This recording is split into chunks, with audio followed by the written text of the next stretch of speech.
Kamusta Capricorn? Welcome to Like a Tarot. Gamit itong rune, alamin natin kung ano ang kapalaran mo. Itong mga bato na to ay ginagamit din sa panghuhula.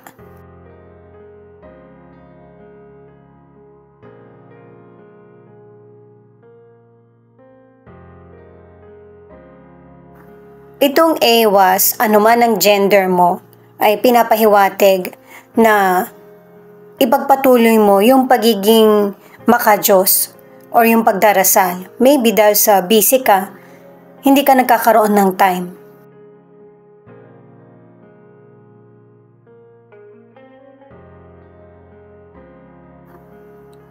Itong answers ay kailangan mo ng communication or advice sa kapwa mo, lalo na sa mga elders or magulang mo o mga kapatid na close sa'yo or kaibigan, lalo na kung bata ka pa. Para marami ka pang matutunan sa buhay at saka kaya ka pinagdarasal kasi nagiging malungkot ka. May mga pumapasok sa isip mo na nagpapalungkot sa iyo. Ang reading natin ngayon ay aalamin natin ang energy ng mga Capricorn sa situation, sa hadlang, sa solution at sa outcome ng buhay mo. Para sa mga bagong viewers, ang reading na ito ay timeless reading. General reading at guide po lamang kaya hindi po magre-resonate sa lahat. Kunin mo lang yung akma sa sitwasyon mo at kung kailan mo ito napanood, yun ang start ng 1 week reading para sa iyo. Ikaw na bahala magpalit kung si person mo ito o ikaw.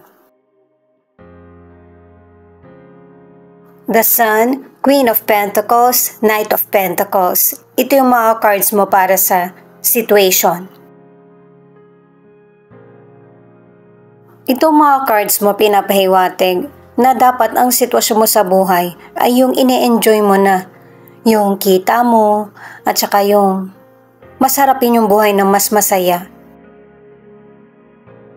Kasi nagkakaroon ng success at saka kasaganaan sa buhay mo. May ilan na nakakapag-ipon ka rin at saka nakakamit mo yung goals mo. Kahit na mabagal yung progress mo, dun ka pa rin patungo sa tagumpay. Kasi nasa yun na yung pagiging masipag, committed, may disiplina at saka pasensya. Naka-3 words ka na niyan. Kaya nagiging matagumpay ang karir mo o negosyo kasi nag-i-stick ka sa plano mo. Na-reach mo na yung point na nagkakaroon ng malaking development sa buhay mo. Marami ka ring isinakripisyo para magtuloy-tuloy yung karir mo o negosyo. Para sa ilang single, may potential person kang magugustuhan, pero itong person na ito ay hindi ka basta-basta papapasukin sa buhay niya.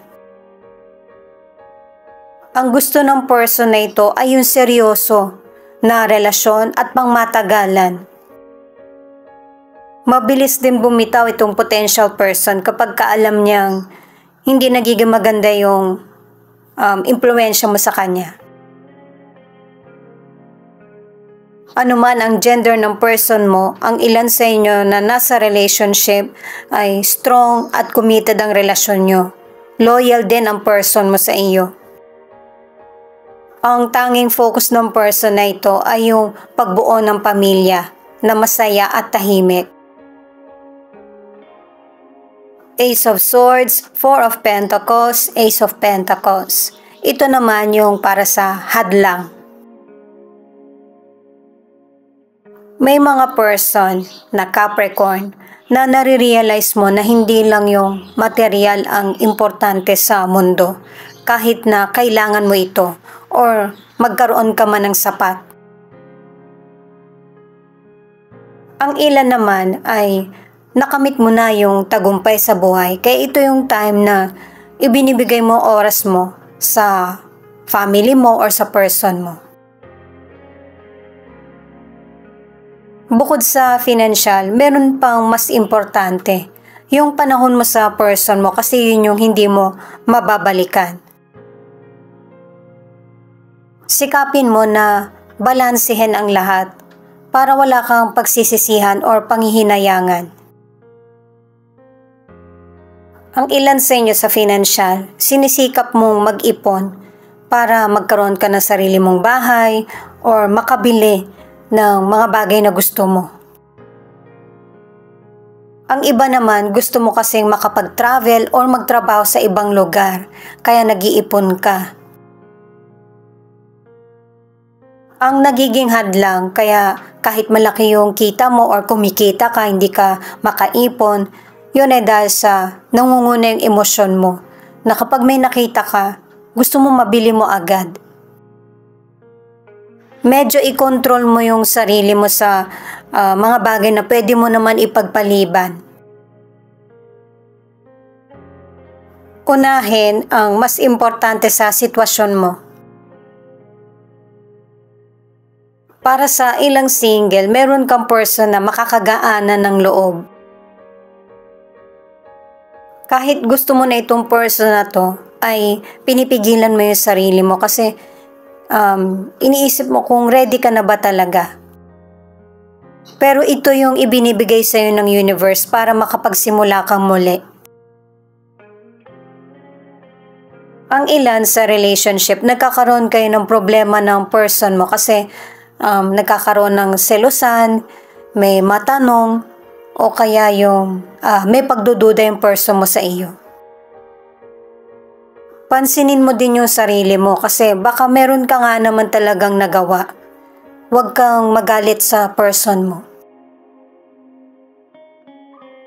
10 of Wands in reverse, the Death in reverse, the Fool in reverse.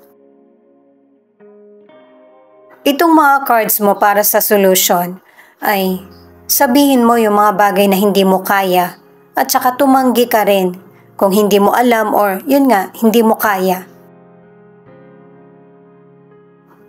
At saka may ilang Capricorn na mahina ang loob. Hindi ka marunong tumanggi kaya napupunta sa iyo yung maraming responsibilidad at saka nagkakaroon ng kapaguran. Piliin mo din yung ikakasaya ng buhay mo kasi may mga tao na pipiliin din nila kung ano yung makakasaya sa sarili. Mas i-entertain mo sa buhay mo yung mga bago at saka positibo na energy. Marami mang sabihin yung ibang tao na negatibo, na komento sa iyo. Lahat naman tayo nagsisimula sa wala. Yung lakas ng loob mo ang mas magbibigay sa iyo ng mga bagong experience, kaalaman, improvement na para magpatuloy yung buhay mo. Ang ilan sa kalusugan, itong tatlong cards ay very positive sa iyo kasi ito yung pinapahalagahan ng ilang Capricorn, yung kalusugan. Merong treatment at saka nare-resolbahan din kung ano man yung mga health issues mo. Unti-unti. Napabayaan kasi ng ilan sa inyo yung kalusugan mo dahil sa naging busy ka. Nahirapan ka rin kasing solusyonan yung mga nakaraang problemang dumating sa iyo. Kaya ito na yung time na inuuna mo na yung kalusugan mo. Ang ilang single naman ay nilalet go mo na kung ano yung mga negativity sa buhay mo at mas hinaharap yung positibo ng paunti-unti.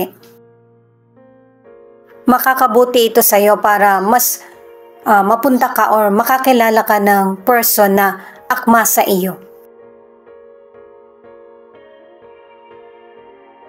Itong final card na 5 of Swords ay ang outcome.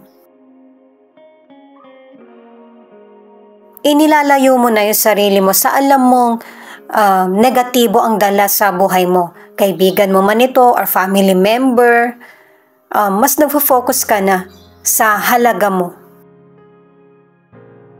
Marunong ka nang tumanggi or ipaglaban yung sarili mong karapatan or desisyon. May mga Capricorn kasi na ang ilan sa inyo, disappointed ka din dahil sa merong person or family member na hindi mo ka-match yung behavior, pag-uugali ba. Ikaw yung umiiwas or sinasabi mo kung ano yung nasa isip mo. At saka i-add ko lang para sa ilang single na makakatagpo ka na ng person or magkakaroon ka ng bagong karelasyon na mas positibo ang dala sa buhay mo. Magiging busy kayo, may enjoy nyo yung time nyo together. May isip mo na matagal mo rin itong hindi naramdaman at dun pa sa person na gusto mo. Ito naman yung cards para sa feelings ng person mo. Pero pwede rin ipakita kung ano yung feelings mo. Kasi connected kayo sa isa't isa.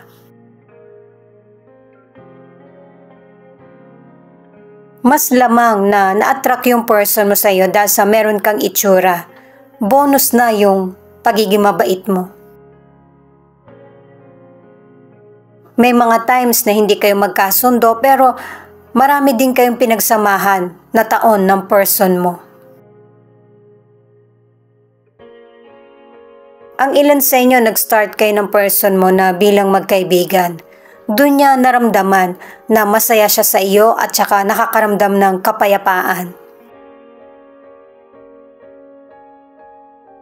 May mga problema or pagtatalo man kayong pinagdaraanan sa naging relasyon nyo or connection, andun ka pa rin sa puso niya. May mga sitwasyon or feeling na hindi sinasabi sa iyo yung person mo. Ang tingin niya, mas madalas siyang umaayon sa mga gusto mo. Ayaw kasi niyang malungkot ka. Matiisin itong person mo at saka nag-iingat din siya sa magiging emosyon mo. Kaya kinikimkim lang niya kung ano yung mga gusto niya sabihin or nararamdaman. Lalaki ang tinutukoy ng mga cards na may ganitong emosyon. At saka meron naman kasi talaga mga lalaki na hindi masalita. Ipinararamdam na lang sa iyo yung kung wala siya sa mood o mapapansin mo na tahimik. Para sa mga nasa relationship, ang advice ng mga cards ay hindi lahat responsibilidad mo.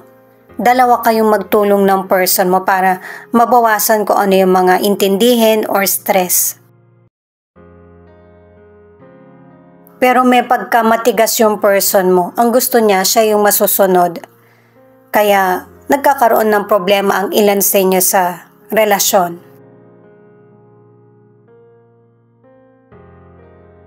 Cancer, Leo, Gemini, Libra, Aries, Pisces. Ito yung ilan sa 12 zodiac sign na nangunguna sa reading na ito. At saka pakiramdam ko sa mga cards mo. Yung person mo kaya hindi siya nagsasabi. Kasi ayaw niya nang maingay ka or mag-alala ka. Ito yung mali, yung hindi nagsasabi. Kaya mas lalong mag-aalala yung person. Kaya mas maigi na mag-usap kayo ng person mo, ano yung dapat i-adjust para magtagal yung relasyon nyo. Ito naman yung mga letra na posibleng andito yung letra ng pangalan ng person mo or letra ng pangalan mo. R, D, J, P, V, Y, O, X, U, L, E, T.